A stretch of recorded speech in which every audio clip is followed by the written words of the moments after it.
ನಮಸ್ತೆ friends, welcome to ರುಚಿ ಅಭಿರುಚಿ. ಇವತ್ತು ನೋಡಿ ಒಂದು ವಿಶೇಷವಾದ ತರಕಾರಿಯಿಂದ ಮಾಡಿದ ಚಟ್ನಿನ ನಿಮಗೆ ತೋರಿಸ್ತಾ ಇದ್ದೀನಿ. ವಿಡಿಯೋದಲ್ಲಿ ನೋಡಿದ ತರಕಾರಿ ನೋಡಿದ್ದೀರಾ? ಇದಕ್ಕೆ ನೀವೇನು ಹೇಳ್ತೀರಿ ಕಾಮೆಂಟ್ ಬಾಕ್ಸಲ್ಲಿ ತಿಳಿಸಿ. ಇದಕ್ಕೆ ನಾವು ಮಡಾಗ್ಲಕಾಯಿ ಅಂತ ಕರಿತೀವಿ.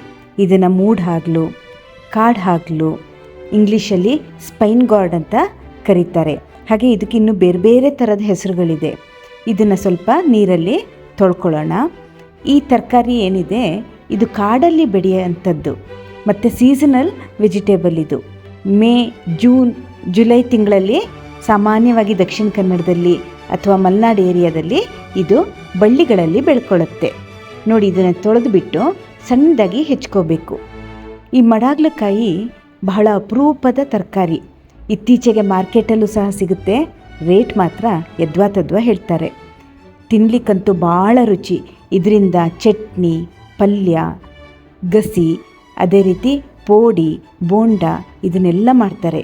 ಇವತ್ತು ನಾನು ಇದರಿಂದ ಮಾಡ್ತಕ್ಕಂಥ ಒಂದು ರುಚಿಯಾದ ಚಟ್ನಿನ ತೋರಿಸ್ತೀನಿ. ಮುಂದಿನ ವಿಡಿಯೋದಲ್ಲಿ ಸಿಂಪಲ್ಲಾಗಿ ಮಾಡ್ತಕ್ಕಂತಹ ಪೋಡಿನ ತೋರಿಸ್ತೀನಿ. ನೋಡಿ, ಮಡಾಗ್ಲಕಾಯಿನ ನಾನು ಸಣ್ಣದಾಗಿ ಹೆಚ್ಚಿಟ್ಕೊಂಡಿದ್ದೀನಿ. ನಾನು 1.5 ಮಡಾಗ್ಲಕಾಯಿನ ತಗೊಂಡಿದ್ದೀನಿ. ನಿಮ್ಗೆ ಎಷ್ಟು ಬೇಕೋ ಅಷ್ಟು ಅಳತೆಯಲ್ಲಿ ತಗೊಳ್ಳಿ. ಎಣ್ಣೆ 1 ಸ್ಪೂನ್ ಕಾಯಿಸ್ಬಿಟ್ಟು ಈ ಸಣ್ಣದಾಗಿ ಹೆಚ್ಚಿರೋ ಮಡಾಗ್ಲಕಾಯಿನ ಚೆನ್ನಾಗಿ ಹುರ್ಕೋಬೇಕು.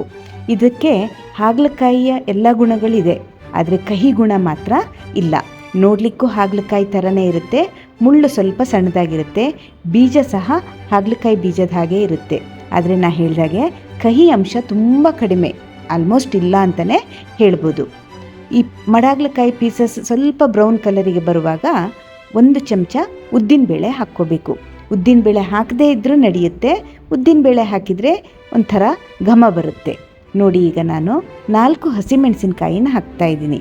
ನೀವು ಹಸಿಮೆಣಸು ತಿನ್ನೋದಿಲ್ಲ ಹೇಳಿದರೆ ಒಣಗಿಸಿದ ಜೀರಿಗೆ ಮೆಣಸು ಅಥವಾ ಒಣಮೆಣಸು ಯಾವುದಾದ್ರು ಹಾಕ್ಕೋಬೋದು. ಖಾರಕ್ಕೆ ಎಷ್ಟು ಬೇಕೋ ಅಷ್ಟು ಹಾಕ್ಕೊಂಡು ಚೆನ್ನಾಗಿ ಹುರಿಬೇಕು. ಇದು ಸ್ವಲ್ಪ ಬೇಯೋದು ನಿಧಾನ, ಅಂದರೆ ಅಷ್ಟು ಬೇಗ ಮೆತ್ತಗಾಗೋದಿಲ್ಲ. ಹಾಗಾಗಿ ಸ್ವಲ್ಪ ಚೆನ್ನಾಗಿ ಹುರ್ಕೋಬೇಕು. ನೋಡಿ, ಈಗ ಉದ್ದಿನಕಾಳು ಸಹ ಬ್ರೌನ್ ಕಲರ್ಗೆ ಬಂದಿದೆ. ಹಾಗೆ ಮಡಾಗ್ಲಕಾಯಿ ಸಹ ಮೆತ್ತಗಾಗಿದೆ. ಇದನ್ನೀಗ ಒಂದು ಮಿಕ್ಸರ್ ಜಾರ್ಗೆ ಟ್ರಾನ್ಸ್ಫರ್ ಮಾಡ್ಕೊಳ್ಳೋಣ. ಈ ಮಡಾಗ್ಲಕಾಯಿ ಆರೋಗ್ಯಕ್ಕೆ ತುಂಬ ಒಳ್ಳೆಯದಂತೆ. ನೋಡಿ, ನಾನು 1 ಕಡಿ ಆಗೋಷ್ಟು ಹಸಿ ಕಾಯಿ ತುರಿನ ತುರಿದು ಹಾಕ್ತಾಯಿದ್ದೀನಿ. ಜೊತೆಗೆ ಉಪ್ಪು ಮತ್ತು ರುಚಿಗೆ ಬೇಕಾದಷ್ಟು ಹುಣಸೆ ಹಣ್ಣನ್ನು ಸಹ ಹಾಕ್ಕೋಬೋದು. ಈ ಮಡಾಗ್ಲಕಾಯಿ ಬ್ಲಡ್ ಶುಗರ್ನ ಕಂಟ್ರೋಲ್ ಮಾಡುತ್ತಂತೆ. ಹಾಗೆ ಡೈಜೆಷನ್ನ ಇಂಪ್ರೂವ್ ಮಾಡಿ ವೆಯ್ಟ್ ಲಾಸ್ಗೆ ತುಂಬ ಅನುಕೂಲವಾದ ತರಕಾರಿ ಅಂತಿದ್ದು. ನೋಡಿ, ಈಗ ನಾನು ಮಿಕ್ಸರ್ ಜಾರ್ಗೆ ಹಾಕಿಬಿಟ್ಟು ರುಬ್ತಾ ಇದ್ದೀನಿ. ಚಟ್ನಿ ಅದಕ್ಕೆ ಬೇಕಾದಷ್ಟು ನೀರು ಹಾಕ್ಕೊಂಡು ಇದನ್ನು ರುಬ್ಕೋಬೇಕು. ನಮ್ಮ ಇಮ್ಯುನಿಟಿನ ಇದು ಬೂಸ್ಟ್ ಮಾಡುತ್ತಂತೆ. ಹಾಗೆ ವಿಷನ್ ಹೆಲ್ತ್ಗೆ, ಸ್ಕಿನ್ ಹೆಲ್ತ್ಗೆ ಇದು ತುಂಬ ಒಳ್ಳೆಯದಂತೆ. ಆದರೆ ಕೆಲವರು ಇದು ತುಂಬ ತಿಂದರೆ ಹೀಟ್ ಆಗುತ್ತೆ ಅಂತ ಹೇಳ್ತಾರೆ. ಮೋಸ್ಟ್ಲಿ ಅದಕ್ಕಾಗಿ ಏನೋ ಇದು ಮಳೆಗಾಲದಲ್ಲಿ ಸಿಗ್ತಕ್ಕಂತಹ ತರಕಾರಿಯಾಗಿದೆ. ನೋಡಿ, ಈಗ ಇದನ್ನು ನಾನು ಚಟ್ನಿ ಅದಕ್ಕೆ ರುಬ್ಕೊಂಡಿದ್ದೀನಿ. ಒಂದು ಬೌಲ್ಗೆ ಇದನ್ನು ಟ್ರಾನ್ಸ್ಫರ್ ಮಾಡ್ಕೊಳ್ಳೋಣ. ಇದರಲ್ಲಿ ಕ್ಯಾಲರಿ ತುಂಬ ಕಡಿಮೆ ಇದೆಯಂತೆ. ಫೈಬರ್ ಹಾಗೆ ಆ್ಯಂಟಿ ಆಕ್ಸಿಡೆಂಟ್ಸ್ ಬೇಕಾದಷ್ಟು ಇದೆಯಂತೆ. ಅದರಿಂದನೇ ಇದು ನಮ್ಮ ಆರೋಗ್ಯಕ್ಕೆ ತುಂಬ ಒಳ್ಳೆಯದು ಅಂತ ಹೇಳ್ತಾರೆ. ನೋಡಿ, ಕೊನೆಯದಾಗಿ ಸಿಂಪಲ್ಲಾದ ಒಂದು ಒಗ್ಗರಣೆ ಹಾಕ್ಕೊಂಡ್ರೆ ಆಯಿತು. ಕೊಬ್ಬರಿ ಎಣ್ಣೆಯಲ್ಲಿ ಸಾಸಿವೆ, ಕರಿಬೇವು, ಒಣಮೆಣಸು ಹಾಕಿ ಒಗ್ಗರಣೆ ಹಾಕಬೇಕು. ಈ ಚಟ್ನಿ ಅನ್ನಕ್ಕೆ ಕಲಸಿ ತಿನ್ನಲಿಕ್ಕಂತೂ ಸೂಪರಾಗಿರುತ್ತೆ. ಹಾಗೆ ನೋಡಿ, ಮಡಾಗ್ಲಕಾಯಿಯಲ್ಲಿ ಬ್ಲಡ್ ಶುಗರ್ ಲೆವೆಲ್ನ ಕಂಟ್ರೋಲ್ ಮಾಡೋ ಗುಣ ಇದೆಯಂತೆ. ಹಾಗೆ ಇದನ್ನು ನಾವು ಮುಳ್ಳು ಸಮೇತ ತಿನ್ನಬೇಕಂತೆ. ಈ ಮುಳ್ಳನ್ನು ನಾವು ತೆಗೆದು ತಿನ್ನಬಾರ್ದಂತೆ.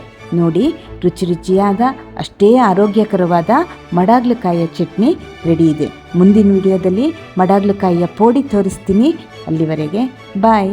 Thank you.